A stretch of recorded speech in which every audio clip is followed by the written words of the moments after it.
अकोल्यात पेट्रोल पंपावर डिजिटल इंडियाची पायमल्ली, यूपीआय पेमेंटला नकार। अकोला शहरातील अकोट स्टँड परिसरात एका पेट्रोल पंपावर डिजिटल पेमेंटवरून वाद उभा राहिला आहे।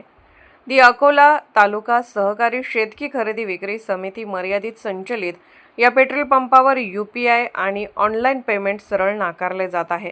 देशभरात डिजिटल इंडिया अभियान अंतर्गत कॅशलेस व्यवहारांना प्रोत्साहन दिले जात असताना अकोल्यातील ही परिस्थिती नागरिकांसाठी त्रासदायक ठरत आहे।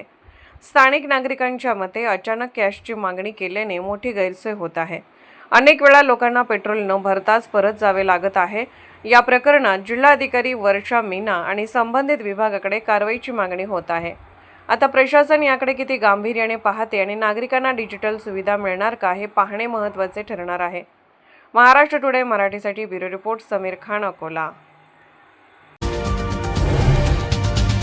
आजच महाराष्ट्र टुडे 24 न्यूजला सबस्क्राईब करा आणि सत्य परिस्थितीचा सविस्तर आढावा पहा।